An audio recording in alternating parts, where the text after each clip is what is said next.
안녕하세요. 저는 30대 중반의 남자입니다. 그냥 부모님께 말하자니 여전히 가슴 아파하시기도 하시고 친구들에게 말을 하자니 참 내 얼굴에 침을 뱉는 것과 다름없이 느껴져서 이렇게 익명으로 사연을 보내게 되었습니다. 얼굴을 모르는 여러분들께 제 이야기를 한다면 저도 조금은 후련해지지 않을까 싶어서 말이에요. 저는 행복한 사람이었어요. 아내가 있었고 예쁜 공주님이 있었죠. 모든 진실을 다 알기 전까진 세상에서 가장 행복한 사람이었습니다. 그리고 진실을 알게 되었을 때 차라리 죽는 것이 낫겠다 싶을 정도로 불행해졌어요. 오늘 그 이야기를 한번 적어보려고 합니다. 저는 20대 후반에 결혼을 한번 했습니다. 대학교 시절에 만난 여자친구와 말이죠. 편의상 아내라고 지칭하도록 할게요. 아내와 저는 같은 대학교를 다니다가 가입한 등산 동아리에서 만나게 되었습니다. 그 당시 전역을 했던 제가 한창 체력을 기르고 싶어서 가입한 동아리였는데 그곳에서 아내를 만났죠. 지금도 가끔 그 시절이 그립기도 하고 후회가 되기도 합니다. 어찌되었든 그렇게 만난 아내는 청순했고 예뻤고 착했어요. 적어도 제 눈에는 말이에요. 등산을 하다 보니 서로 잡아주기도 하고 도와주기도 하면서 조금씩 사랑을 키워나갔고 우린 결국 연애까지 하게 되었죠. 하지만 제게는 하고 싶은 공부가 있었어요. 그건 사법고시였죠. 저는 어렸을 때부터 공부를 유달리 잘하는 축에 속했어요. 공부를 잘하기도 했고 좋아하기도 했거든요. 항상 시험을 치거나 하면 전교권에 들었고 대회에 나가면 상을 타오는 그런 아이였어요. 부모님이 참 자랑스러워했던 아들이었죠. 당연히 대학도 좋은 곳으로 갔었어요. 그리고 저는 법조계에 한 획을 긋고 싶다는 야심찬 꿈이 있었죠. 알다시피 고시 공부는 참 어렵습니다. 하루 종일 공부에 매달려도 붙을까 말까 하는 그런 공부잖아요. 그때 한참 연애를 하던 도중 저는 대학교를 졸업하게 되었고 졸업 이후 고시에만 매달려야 했어요. 그때 한 2년 정도 연애를 하고 있던 도중이었죠. 저는 공부하기 직전에 아내를 불러 이야기를 했습니다. 울면서 말이에요. 기다려달라는 것이 얼마나 이기적인 행동인지 무척이나 잘 알고 있다고. 하지만 기다려주기만 하면 내가 무조건 너 호강시키겠다고. 이런 못난 부탁만 해서 미안하다고. 그렇게 말이에요. 당시 아내였던 제 아내는 절 한번 꼭 안아주더니 괜찮다고 절 토닥거려 주었어요. 기다려달란 부탁을 하는 것도 죄인 같았는데 그런 제 부탁에 따뜻한 포옹으로 화답하는 아내를 보며 이 여자는 절대 놓치지 말아야지 하며 후회를 했었습니다. 그렇게 공부에 집중하기 시작했어요. 하고 싶었던 공부를 하니 정말 즐거웠어요. 저는 고시 생활이 그리 힘들다 느껴지지 않을 정도였죠. 공부가 체질에 맞는 사람이 있다고들 하잖아요. 제가 딱 그런 체질이었습니다. 그렇게 노량진에 짐을 싸들고 들어가서 공부만 했어요. 정말 짬짬이 아내를 만나고요. 아내가 저 공부하는 동안 밑반찬들도 해오고 저를 정말 살뜰히 챙겨줘서 진짜 눈물나게 고마웠습니다. 그렇게 8개월 정도 지났을까? 원래 아내는 저를 찾아올 때 미리 연락을 하고 왔어요. 하지만 그날따라 비도 주룩주룩 내리는 날이었는데 말도 없이 우산도 쓰지 않고 저를 찾아왔더군요. 놀라서 허겁지겁 아내에게 다가가서 우산을 씌워주는데 아내가 저를 보자마자 와락 끌어안더니 눈물을 펑펑 흘리면서 오열을 하더군요. 정말 어쩔 줄 몰라 하며 아내를 달래고 또 달랬습니다. 아내가 그제서야 절 붙잡고 임신을 하게 되었다고 고백을 하더군요. 피임에 신경을 많이 쓴다고 했는데도 임신이 되었더군요. 어떻게 해야 하는 거냐고 절 붙잡고 엉엉 우는데 어쩌겠습니까? 제가 책임을 져야 하는 것이 사실인데. 다행히 저희 부모님이 여유가 되시는 분들이셔서 지원하는데 무리가 없으셨어요. 이미 그 당시에도 제 명의로 된 아파트가 하나 있기도 했고요. 하고 싶었던 공부를 접어야 했기에 너무 아쉽고 미련이 남았어요. 하지만 제 아이를 임신한 아내와 그 뱃속에서 자라고 있을 제 아이를 위해 제 꿈은 포기했습니다. 저는 바로 취업 전선에 들어서도 다행히 좋은 기업의 신입사원으로 일을 할 수 있게 되었어요. 그리고 아내의 배가 불러오기 전 결혼식을 올리게 되었습니다. 그 과정은 아름답지 않았어요. 처가댁에서는 마치 제가 강제로 아이를 임신시킨 사람처럼 몰아세우기 시작했죠. 저희 부모님은 죄송하다며 머리를 조아렸어요. 보다 못한 저희 누나가 손뼉도 마주쳐야 소리가 난다는데 혼자 임신을 했겠냐고 대들기도 했고, 그 말에 기분 상한다며 장모님께서 자리를 박차고 나가시기도 했어요. 그뿐 아니라 아내에게는 여동생이 하나 있었어요. 제게 처제인 거죠. 결혼식을 하기 딱 한 달 정도 전에 처제가 저를 몰래 불렀습니다. 이야기를 할 것이 있었다고 하면서요. 그렇게 들은 이야기는 참 당시에는 말 같지도 않은 소리 한다고 생각했어요. 처제는 제게 자신의 언니의 본 모습은 저렇지 않다고, 형부가 속는 거니까 잘 생각하고 결혼하라고 진지하게 얘기를 해주었죠. 당연히 그때 제 아이를 가진 여자에 대해 아무리 동생이라도 이런 말을 하나 싶어서 불같이 화를 내고 자리를 나가려고 했었습니다. 그렇게 나가는 저를 다시 한번 붙잡더니 처제는 제게 한 번 더 말했죠. 형부, 저는 말했어요. 우리 언니 형부가 아는 그런 여자 아니에요. 외박 밥 먹듯이 하고 형부 노량진 가서 죽을 둥살둥 공부하면서 지낼 때 남자들이랑 술이나 마시고 다니고 발랑 까져서 지냈어요. 막말로 저 아이? 형부 애인 거 확실해요? 전 형부 좋은 사람이라 생각해요. 그래서 말리는 거예요. 제가 이렇게 말을 해도 형부가 모르겠다 그러면 어쩔 수 없는 거겠죠. 저는 형부 결정 존중해요.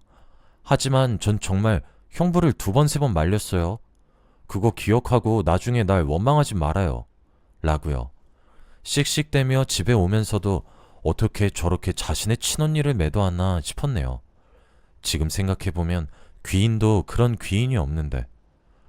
어쨌든 저희 부모님은 이렇게 대못받고 결혼하는 거 정말 아니다 싶지만 네 아이니까 책임져야 한다고 제게 수십 번은 말씀하셨고, 저도 그것이 맞다고 생각했습니다.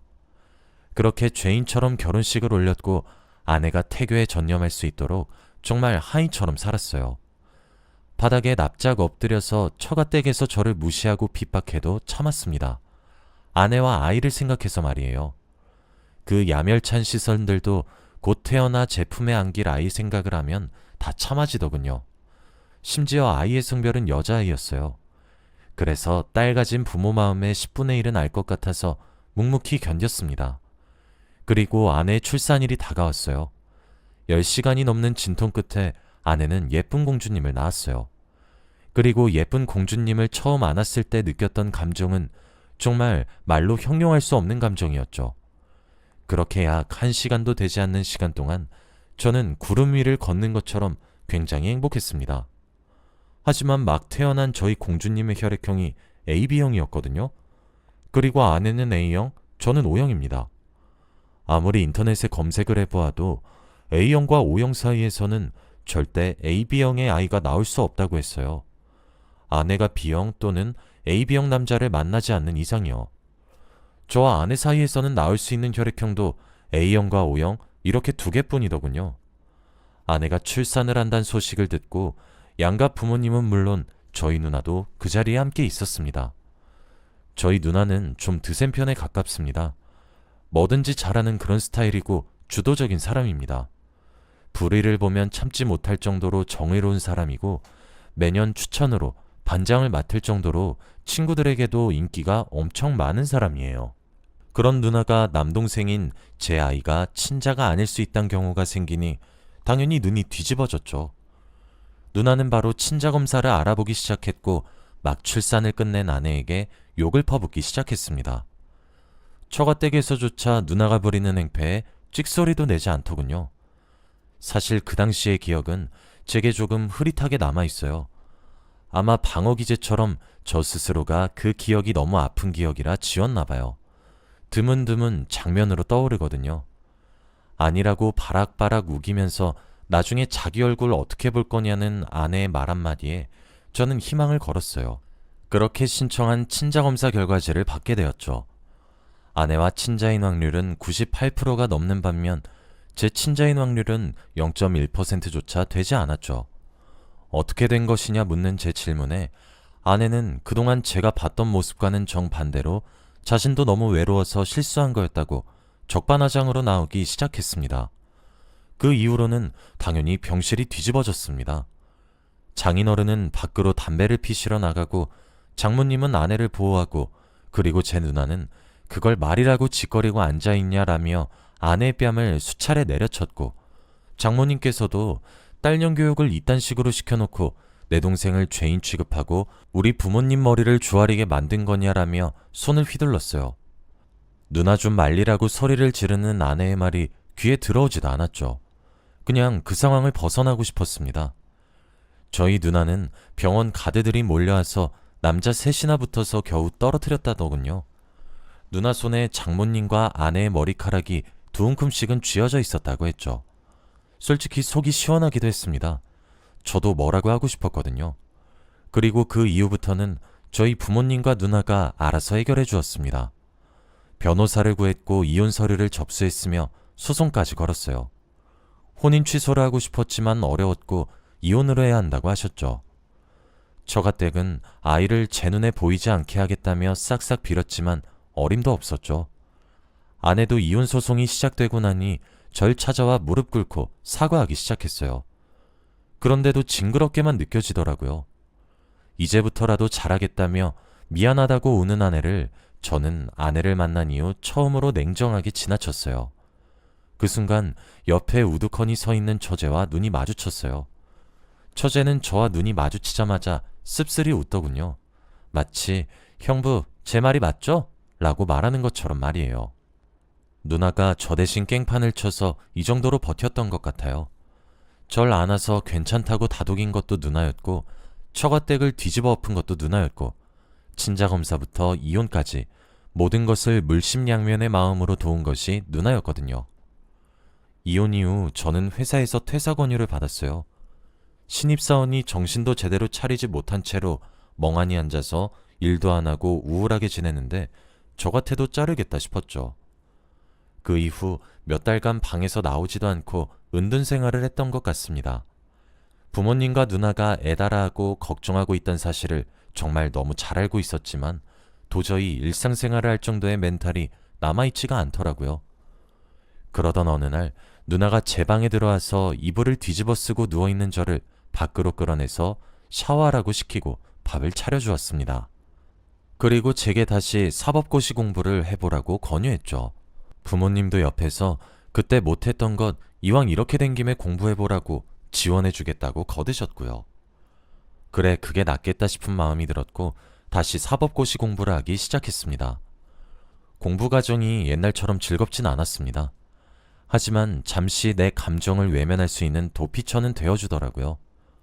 아내 생각이 나거나 그 당시 상황이 기억나거나 옛날 처가댁과 아내에게 연락이 올 때 등등 그렇게 다시 저를 우울의 늪속에 빨려 들어가게 될 때 저는 저를 공부에 몰아세워 넣었습니다. 힘들고 지칠 때마다 쓰러지기보다는 책상에 앉아 책을 한 장이라도 더 보았고 글을 한자라도 더 읽었습니다. 그렇게 독하게 잊으려 노력했고 점차 잊어갔으며 사법고시에도 합격을 하게 되었어요. 저는 그 이후 변호사가 되었고 제가 이혼소송을 하면서 억울하고 힘들었던 것들이 많았기에 저와 같이 억울한 경우를 겪는 사람들을 돕고 싶어서 변호사를 택했어요. 그리고 그 결정을 후회한 적은 단 한 번도 없습니다.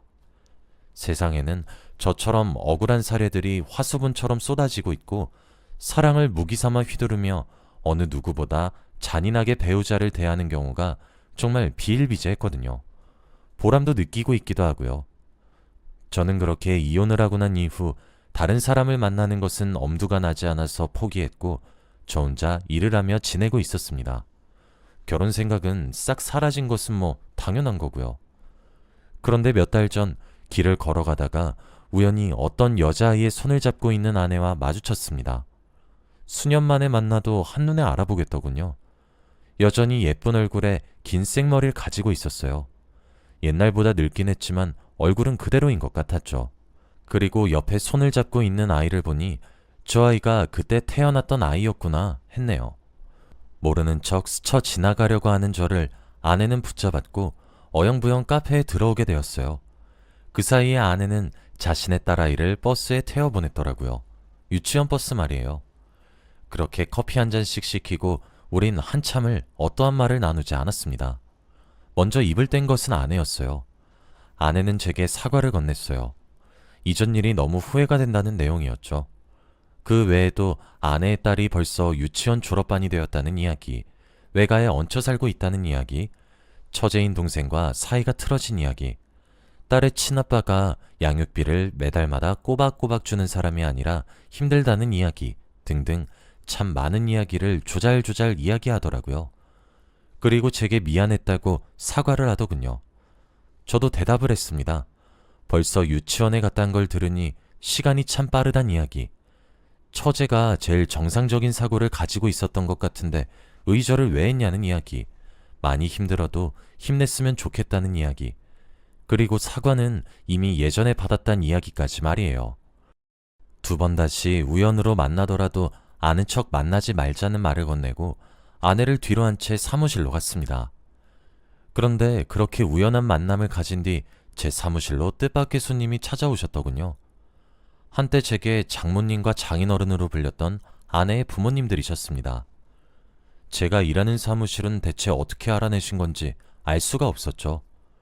제가 회사의 대표였기에 망정이지 직원으로 있는 회사였으면 퍽 난감할 뻔했죠. 참 여전히 상대방의 입장은 생각도 않고 밀어붙이시는 품이 여전하다 싶으셨습니다. 단도직입적으로 묻겠다고 당당하게 말하는 것과 다르게 자세는 비굴하게 보일 정도였죠. 장모님이 그러시더군요. 유압 전에 우연으로 아내와 만난 이야기를 들었다고, 이런 것도 운명이 아니겠느냐고. 아내의 딸은 앞으로 평생토록 제 눈앞에 띄지도 보이지도 들리지도 않게 할 테니 두 사람 다시 합치는 것이 어떠냐고 말이죠. 더 들을 것도 없어 경비실 사람을 호출해 밖으로 끌어냈고 단단히 주의를 주었습니다. 이 사람들 두 번 다시 내 사무실에 출입 못하도록 하라고 말이에요. 그 이후 사무실에 장모님과 장인어른이 찾아오시는 경우는 없었습니다. 하지만 이젠 아내가 아이와 함께 찾아오네요. 말도 없이 저희 회사에 본인의 딸을 휙 맡겨버리고 갈 때도 있고 제가 일을 하고 있는 대표실에 불쑥불쑥 들어올 때도 있습니다. 의뢰인과 얘기를 하던 도중에 난감했던 적이 한두 번이 아닙니다. 저도 계속 대처를 했어요. 처음엔 경비실에 호출해서 못 들어오게 막았어요. 그랬더니 아이를 회사에 떼어나고 나가더군요. 자지러지듯 우는 아이를 보다 못해 회사에 들여서 따뜻한 코코아를 마시게 했어요. 그 이후 아이만 두고 가면 경찰부터 불렀습니다. 여러 차례 경찰 호출을 당해서 돌아왔으면 그만할 법도 한데 그러지 않는 걸 보면 참 화가 나네요. 아내는 자신과 합치길 바라는 것처럼 느껴져서 허탈합니다. 며칠 전엔 처제가 아내를 잡으러 왔더군요. 제게 연신 고개를 숙이며 사과를 하는 처제에게 용돈을 쥐어주었습니다. 한사코 거절하는 처제에게 그때 주원해준 담례였다고 부득불 쥐어주었죠. 두 번 다시 볼 생각이 없었기에 이렇게 하는 거니 받아달라고 하면서요. 저는 어떻게 해야 할지 모르겠어요. 매번 찾아오는 아내가 너무 소름 끼치기도 하고 그저 아내의 아이가 너무나도 불쌍합니다. 지금은 사무실을 따로 옮겨야 할 것 같다는 생각을 하고 있습니다. 그런데 변호사도 사실 영업을 통해서 하는 일이기 때문에 인터넷에 조금만 검색해도 위치가 나와서 난감합니다. 직원들 보기에도 창피하고 경찰을 매번 부르는 것도 지쳐요. 제가 어떻게 해야 이 지긋지긋한 인연을 끊어낼 수 있을까요? 여러분들의 조언을 기다리겠습니다. 긴 글 읽어주셔서 감사합니다. 행복하세요.